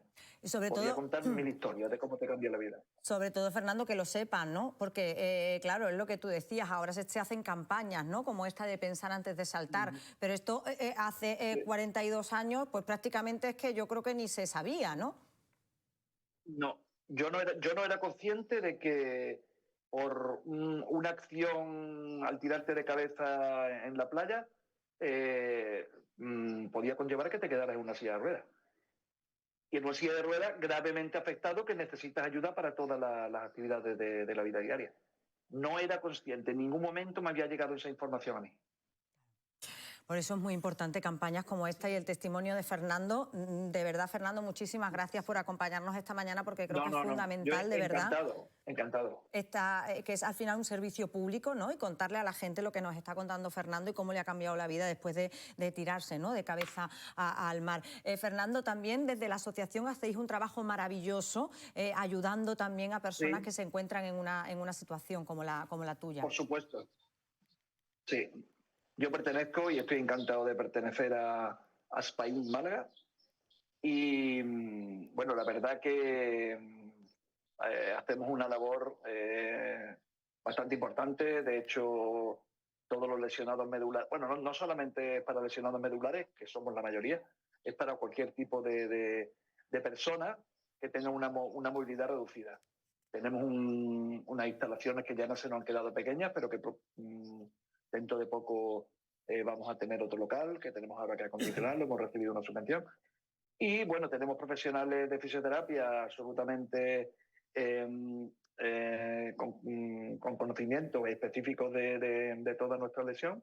Tenemos trabajo social, tenemos psicología, tenemos terapia ocupacional y bueno, apoyamos a las personas con el tema de lesión medular desde el minuto 1, porque por suerte ya somos bastante conocidos en Málaga, en los hospitales también nos conocen y las personas al principio de una lesión medular están bastante perdidos a muchos niveles y con el drama de un cambio tan brutal en tus condiciones personales de vida. Y bueno, y ahí estamos nosotros encantados de ayudar, encantados de apoyar, cosa que yo no tuve cuando me pasó a mí, porque hace 42 años puedo asegurar que no había el mundo de la accesibilidad que puede haber, por ejemplo, para moverte por la calle, transporte público adaptado, edificios, eso no existía. O sea que hoy en día, pues mira, al menos hay más concienciación, está una asociación como la nuestra que es de muchísima ayuda, sobre todo para las personas que están en la fase aguda, ¿no? Cuando acaban de tener un accidente, están bullidas, que es lo que estamos hablando hoy, o otro tipo de accidente, un accidente de coche, una enfermedad, una caída, un accidente en el hogar, que también hay muchos. Pero bueno, que ahí estamos y encantados de ofrecer esa labor y muy contentos y ofrecemos una atención integral para que la persona pues se vaya insertando en la sociedad y tenga una vida digna y fundamentalmente, que es lo que es más importante, que pueda decidir por sí mismo, porque al final cuando tienes una lesión tan grave como la mía, que es, yo tengo un 98% de discapacidad y Al final lo que aspiramos todos es a poder decidir por mí mismo. Aunque yo no pueda hacer por mí muchas cosas, pero bueno, hay muchos medios, hay asistentes personales, hay ayudas técnicas, y al final, con mucha ayuda y con mucha pelea, con la ayuda de tu familia al principio, consigues dignificar tu vida. ¿Qué es dignificar tu vida? Poder decidir por ti mismo. Yo no puedo hacer cosas por mí mismo, pero puedo disponer de asistentes personales, que hay algunos programas de Aspain que pueden facilitarlo, pero falta mucho por hacer, con los que yo puedo decidir lo que quiero hacer a la hora que me levanto, si quiero, en fin, decidir sobre ocio, sobre trabajo, sobre las tareas del día a día. Claro. Y bueno, y de eso tratamos en Aspain, pues de ayudar a todas las personas que están en una situación de movilidad reducida y lesionados medulares, por supuesto. Bueno, pues esa es la labor que realiza la asociación. El testimonio de Fernando, al que de nuevo le doy las gracias. Fernando, de verdad, mil gracias por habernos acompañado esta mañana, por contar tu testimonio. Cuéntame. Encantado, animo a disfrutar el verano, animo a disfrutar de la playa y de las piscinas, que yo sigo disfrutando de la playa ya con los medios técnicos que hay, pero con cabeza. Pensar antes de saltar es importante, ¿eh? La vida es muy bonita y tener todo tu cuerpo que tú puedas controlar y a tu disposición es un tesoro que se puede perder en un segundo de hipercoacción y nos puede pasar a todos, ¿eh? Pues mensaje maravilloso. Fernando, mil gracias de verdad por habernos acompañado esta mañana. Gracias. Encantadísimo, que tengáis buen día. Igualmente. Bueno, pues poco más, ¿no?, que añadir después de este mensaje, además de Fernando en primera persona. Emociona oír los testimonios como los de Fernando, porque además cuando dicen además los psicólogos que este tipo de accidentes en los que uno tiene parte de responsabilidad porque proceden de una decisión propia, a diferencia de un accidente de tráfico, que un coche te atropella o cualquier accidente que un coche viene en contra o cualquier cosa, y es que superar momentos traumáticos de tanta intensidad con el componente de culpa que tiene asumido, que se incorpora esta propia persona a la hora de intentar superarlo, porque cuántas veces, no sé, miles de veces que habrá revivido ese instante, miles de veces, eso no te abandona, eso es mucho más complicado, y a ver lo que ha salido de esto, que es un proceso, imagino que efectivamente muy largo, para que además ahora se esté dedicando a tratar de ayudar a las personas para evitar que ocurran estas cosas, pues yo creo que es un ejemplo a seguir. ¿No? Y sobre todo porque hay campañas que informan, otras que transforman, ¿no? Pero el testimonio de Fernando con esa buena actitud y esas ganas de ayudar a los demás es la mejor campaña que podemos tener. Yo creo que hay que darle la enhorabuena. Falta algo más de miedo. Es decir, en el tema del consumo de alcohol, los chavales, nosotros en nuestra generación hemos bebido, yo al menos, ya estará prescrito, porque yo he bebido como un cosaco y he vuelto conduciendo a casa, que en nuestra generación era lo normal, pero mi hija, por ejemplo, no se le ocurre probar una otra alcohol, pero ni ella, ni sus amigos, ni nadie que conozca de la decir. Afortunadamente vamos mejorando. Con campañas adecuadas somos capaces de cambiar la mentalidad y esta cosa sería bueno. Y ha sido muy acertada, la de la Junta, pensar antes de saltar. Pensar antes de saltar, ya lo saben. Juan Carlos, Nuria, mil gracias. A ti siempre. A los dos por haberme acompañado esta mañana. Nosotros vamos a continuar y lo primero que vamos a hacer es saludar a nuestra compañera María José Vidal, que la tenemos ya en la redacción de informativos para que nos cuenten los asuntos en los que están trabajando esta mañana. Buenas tardes, María José. ¿Qué tal, Paula? Muy buenas tardes. Pues pendientes una vez más del auditorio, porque hay novedades en torno al proyecto. El Ayuntamiento acaba de anunciar que antes de lanzar la licitación para esta importantísima obra van a poner en marcha un periodo de consultas con las posibles empresas interesadas para presentarles con detalle todas las características de esta obra y para intentar con ellas un feedback que permita mejorar lo que puede ser, por ejemplo, las características de la construcción o los pliegos de condiciones. Recordar esta obra que tienen en mente las tres instituciones, la Junta de Andalucía, la Diputación y el Ayuntamiento especialmente, es una obra valorada en 209 millones de euros, tiene un plazo de ejecución de 48 meses. El siguiente paso será la licitación, pero antes ese periodo de consultas que permite la ley entre las empresas interesadas para analizar el proyecto y para mejorarlo con el objetivo de que sea una realidad y que pueda licitarse lo antes posible. Este es uno de los temas del día. El otro nos lleva a mirar hacia la zona de Álora y Cártama, porque mañana se recuperan las conexiones por cercanías. La línea C2 entre la capital y Álora han estado interrumpidas durante 3 semanas para mejorar las conexiones, para que puedan duplicarse las conexiones, al menos esa es la idea del Ministerio. Durante todo este tiempo Renfe ha puesto en marcha un servicio de autobuses y mañana vuelven los trenes a circular. Esto es una buena noticia porque mañana se presenta oficialmente el nuevo puente con el que se completa el Caminito del Rey. Lo han considerado uno de los más altos de España, tiene 110 metros de longitud y es una nueva propuesta para el desfiladero de los Gaitanes, que llega con la promesa de añadir un plus más a una infraestructura que desde su creación ha reunido a 330.000 personas. Son las personas que lo han visitado y ha generado 64 millones de euros. Por lo tanto, mañana la imagen la tendremos en altura y esos trenes de la línea C2 que volverán a circular para mejorar la conexión entre Málaga y Alhora. Y seguimos inmersos en las campañas de apoyo al Málaga Club de Fútbol. La nuestra ya la conocen, en la radio, en la tele, en la web, en las redes sociales estamos animando al equipo mañana, tarde y noche. Nos hemos sumado así a la iniciativa que ha puesto en marcha la ciudad. Seguro que han visto mupis, cartelería, pantallas en diferentes edificios animando al Málaga Club de Fútbol. Bueno, pues recomendarles alguna cosa más. En la fachada del ayuntamiento, los colores del club por la noche y el videomapping que se proyecta en la pared del Palacio de Ferias y Congresos de la capital, animando también al Málaga Club de Fútbol en esta trayectoria hacia el ascenso, que de momento lo que nos deja es el titular de la mañana. Lo llevamos contando desde ayer, ese primer partido ganado que vuelve también a las portadas de los informativos de la tarde. Y ese caminito a primera del que tendremos en segunda parte el miércoles. Muchísimas gracias a nuestra compañera María José Vidal. Nosotros nos vamos un minuto a Publi, pero seguimos.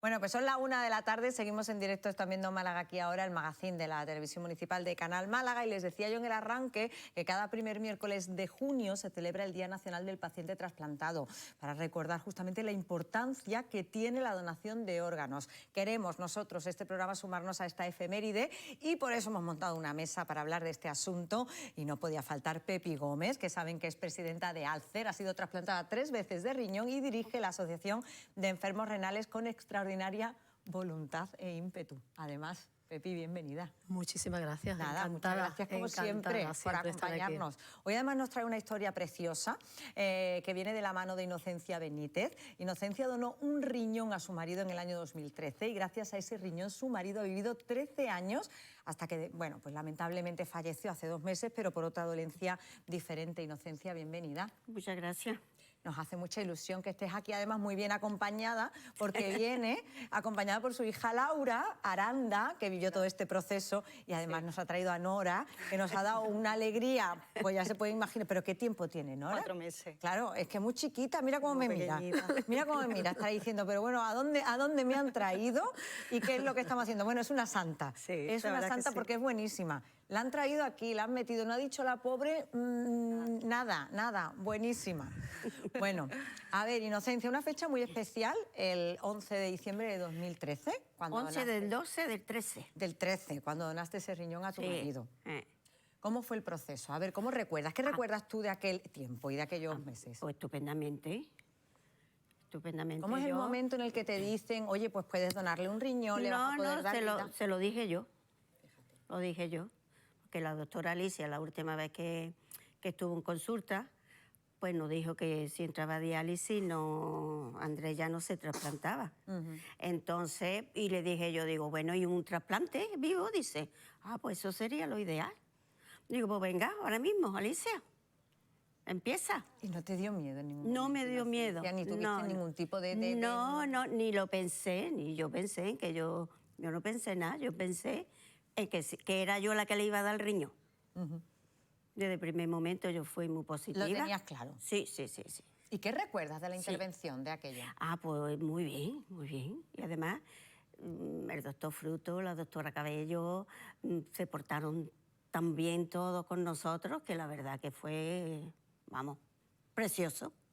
Fue precioso. Hombre, y sobre todo que conseguiste darle esa oportunidad a tu marido Andrés, claro, que ha vivido 13 años. 13 años, estupendamente. Perfecto.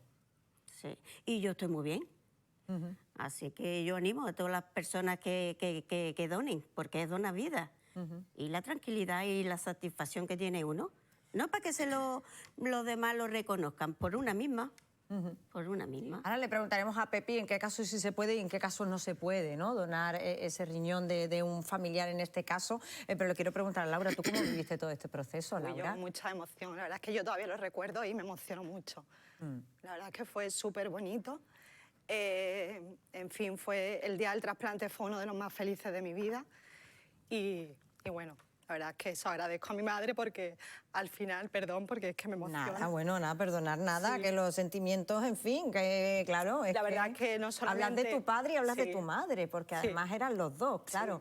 Tenías a tu padre enfermo y era tu madre la que Sí. dijo, oye, que le voy a dar yo el riñón, con todo lo que eso supone, ¿no? Pues sí. De incertidumbre, de no saber, ¿no?, de verse ahí en una situación... Sí, la verdad que sí.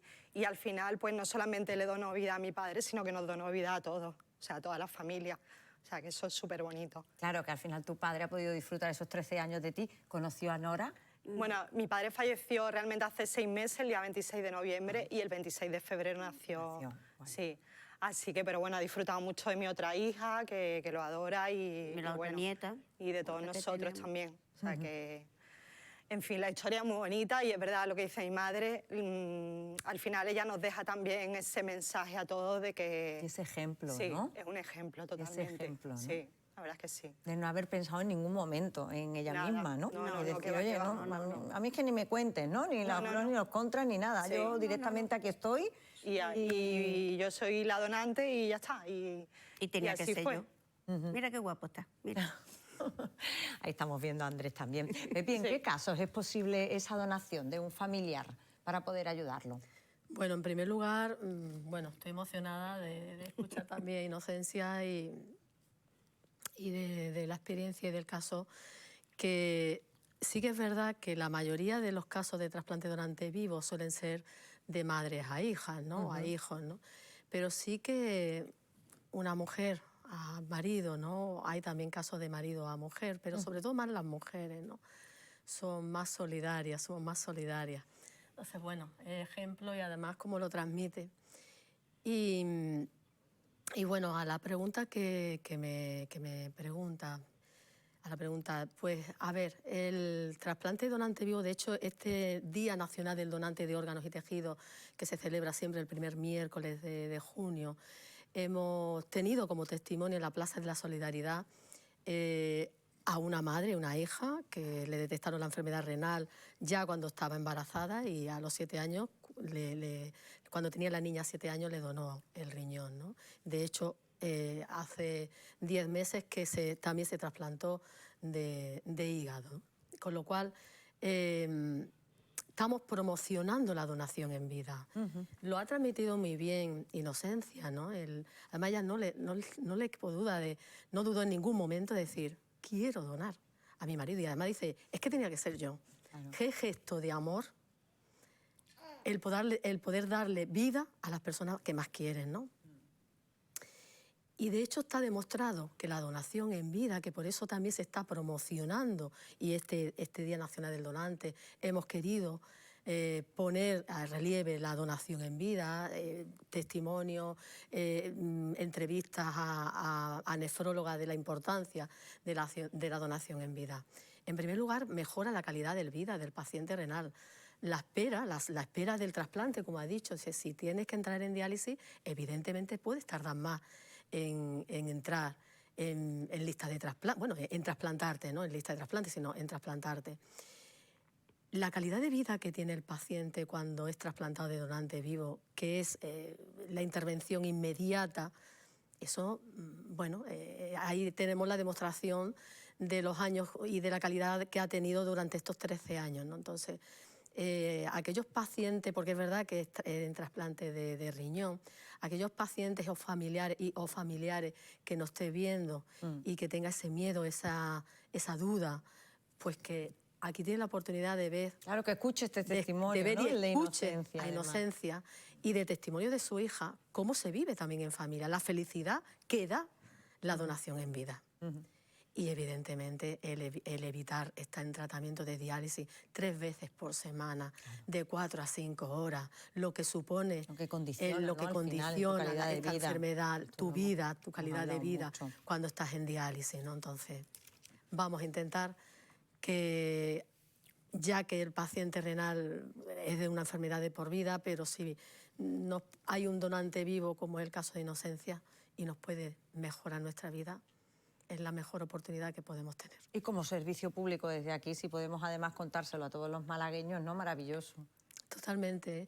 Dais la voz y os la agradezco enormemente porque así podéis escuchar y ver a la donación, a una donante. No tenemos al receptor, pero tenemos aquí la voz de su hija y tenemos el resultado yo como trasplantada de lo que es un trasplante renal, ¿no? Entonces, sí, y si es en donante vivo aún más tiene calidad de vida. Entonces, y la duración del trasplante de donante vivo también es mucho más. Y mira que somos líderes en donaciones y en trasplantes, pero todavía hay que seguir trabajando. Hay que seguir concienciando, sobre la enfermedad, visibilizar la enfermedad renal para que sepa la importancia que tiene la donación de órganos. Hay que seguir fomentando la donación.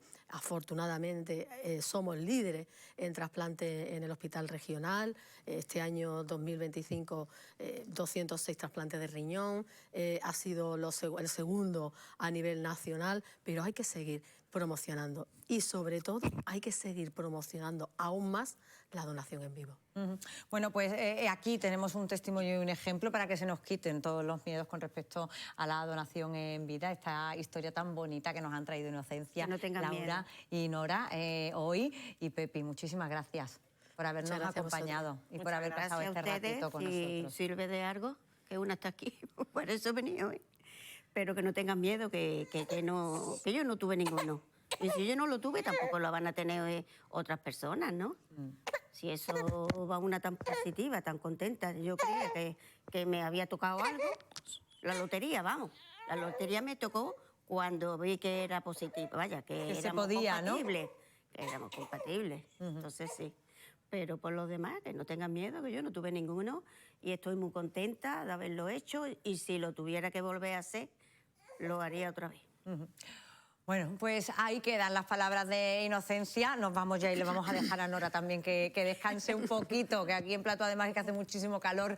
Muchísimas gracias a las tres, de verdad, de corazón, muchas gracias. Estamos terminando ya, pero antes de despedirnos vamos a saludar a nuestra compañera Eva Encina, porque les decía yo que esta mañana estábamos pendientes de los avances en el proyecto del Auditorio de la Música y ella nos va a contar todos los detalles. Buenas tardes, Eva. ¿Qué tal, Paula? Buenas tardes. Así es, acaba de terminar esa comparecencia que ha ofrecido en el día de hoy el alcalde Francisco de la Torre para hablar sobre ese proyecto tan relevante y tan estratégico como es el Auditorio de la Música Palacio de la Ópera. Contarte que el Ayuntamiento acelera e inicia el trámite para licitar este proyecto del Auditorio de la Música, como decimos, Palacio de la Ópera. El plazo que marca el alcalde Francisco de la Torre es adjudicar la obra e incluso arranque de los trabajos para finales del año 2026 o principios del año 2027. Con esto se ratifica en ese calendario que el consistorio lleva manejando durante los últimos meses. Además, contarte también otra novedad, Paula, y es que el Ayuntamiento de Málaga, a través de la empresa municipal ProMálaga, activa a partir de hoy una consulta para someter este proyecto al mercado, es decir, tantear cómo está el mercado, conocer el interés de las empresas privadas sobre este proyecto e informar de las características y sacar el pliego del proyecto del auditorio lo antes posible y lo más acertado posible, ha dicho el alcalde. Cabe recordar y recordaros los datos que maneja este proyecto del auditorio, es que son 48 meses de obra con un presupuesto de 209 millones de euros. Pues muchísimas gracias a nuestra compañera Eva Encina por contarnos todos los detalles de esa rueda de prensa que ha tenido lugar esta mañana relacionada con el futuro del Auditorio de la Música. Nosotros, pues ya prácticamente para despedirnos, pero antes saben que nos gusta darles siempre algunos apuntes culturales en nuestra agenda.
Pues agenda cultural que nos lleva al final del programa. Hoy nos despedimos con Dani Martín, que estará este sábado 13 de junio en el Mare Nostrum. Con él les decimos hasta mañana, cuando volvemos, como siempre, a partir de las 11:30 para seguir contándoles todas las noticias. Hasta mañana.